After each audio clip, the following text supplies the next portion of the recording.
You likely know that most people don't buy your offer the minute they see it.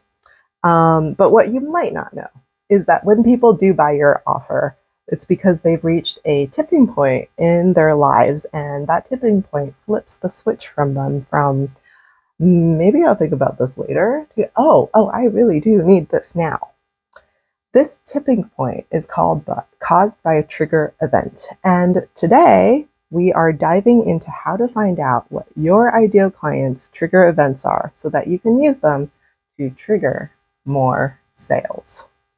If we haven't met before, hi, I'm Dr. Mimi Zoe. That was my cat that you just saw there. I am a conversion copywriter for coaches and course creators. I work on messaging, web copy, and emails, and I build all my work on customer research so that I look at your audience's pains and desires when I write to them. So nothing is ever made up. The cat sometimes helps with this, and sometimes, most often, he just naps there. Okay, so back to trigger events. The idea of trigger events comes from a concept called the jobs to be done timeline. Jobs to be done, or JTBD, is a group of concepts about why people buy, which makes it a really useful resource for business owners. The JTBD timeline looks like this. And let me explain what this is to you with a story. It will make more sense with a story. Okay, so let's say that you've gone to the mall, you've needed something from the mall, and on your way out, you pass by a DSW, the shoe store. There is a pair of cute pink wedges that catches your eye. They look comfy and they look like they are neutral enough to go with everything. However, it is April in New York City. It's still too cold for wedges, so you walk by. This is what we call passive looking. You're becoming aware of the shoes, but you don't really have real intent to buy yet. Fast forward a few weeks. It's June again, the trees are green, the humidity is rising, and you can smell long summer days in the air. This is a great time to get a new pair of shoes for their season, so the next time you're passing by DSW, you pop in and you take a look at the selection. The pink wedges are still there. You try them on, and they are indeed as comfy as they look, and they go with everything. However, they're just a little too nice to wear every day. You can't really think of anywhere that you would wear them. So you leave them there, you don't buy them. This is what we call event one. There is a concrete reason for you to buy the wedges. It's summer and you are actively looking at them. But you still don't buy them because you can't think of anywhere you would wear them to right away. Active looking doesn't mean that you are ready to hand over your credit card. Which brings us to fast forwarding another few weeks. It's July. And you realize you have got a week until you fly out to California for the wedding that has been in your calendar for months. And you don't know what to wear. Why do you always leave these things until the last minute? As you look through your closet, you can repurpose a work dress for the wedding, but you cannot wear your chewed up by NYC concrete flats with it. So you hightail it back to DSW. The pink wedges are still there in your size. Thank God for small favors. And this time, you don't hesitate. You pick them up, you go straight to the counter where you hand over your credit card to the cashier with the confidence that they are absolutely the right shoes to go with your dress for the wedding. So this moment is event two. Event two is that tipping point. It's that final push, or it's that trigger event that makes someone buy. It's the moment you realize you really do need this product and you commit to it in your mind. You make that decision to buy in your mind, which is really what leads you to hand over your credit card.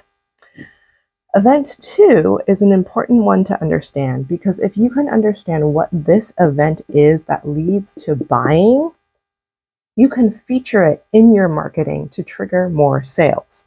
Okay, so the big question is, how do you find out what event two is? And the answer is really simple. You ask your audience. This is where I love to use a good one-question survey. For example, when people sign up for my newsletter, Smarter Customer Research, I ask a one-question survey. What was going on in your life that brought you to sign up for Smarter Customer Research today?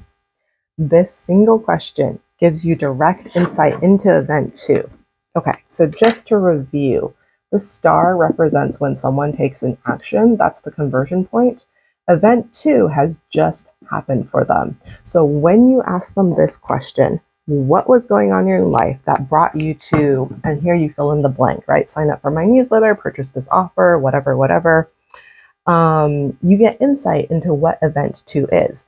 And you can ask this question in so many places: after an opt-in, like a newsletter or lead magnet opt-in, after someone hops on a sales call with you, or after someone purchases from you. And here is what you do with the insight, with the answers that you get. So for my newsletter, the most common answer I get is that people are rewriting their website because they want more sales from it. So I know this. This is like fact. This is what the audience has told me. And knowing this, I make sure I always tie the customer research that I write about back to sales in my newsletter. I understand my audience isn't just reading my newsletter because they have nothing better to do. It's because sales are important to them. So I'm always tying back what I'm writing to the thing they have already told me that they want. So that's an example of how you use customer insights about event 2 or about that trigger event that makes someone buy in your marketing. Okay. So here is your biggest takeaway for today. Look out for event 2. Look out for trigger events all the time. Look out for it with your prospects, but also look out for it in your own life. The more you identify trigger events in your own purchases, the better you become at spotting them for your prospects. So every time you buy something, right? Every time you are here, pause and think about what happened right before that purchase. The consistent practice of identifying event 2 trains your customer research muscles. And the stronger your customer research muscles are, the more insights you'll uncover that you can use to create client attractive content in your marketing. If you are a coach or course creator struggling with this and you would like me to take some of it off of your plate, I will link to my Small Start Big Win packages below so you can check them out. It's a great way to dip your toes into working with me. If you would like to be the first to receive more information about buyer psychology and how you actually use it in conversion copy, you should sign up for my newsletter, Smarter Customer Research, and then tell me on my survey why you signed up. I'll link to that below as well. If you find this video helpful, please give it a thumbs up and subscribe for more insights into messaging and conversion copy. And let me know in the comments, is there a recent purchase you made where you can clearly identify the trigger event that made you buy? All right, thanks for watching. See you in the next video.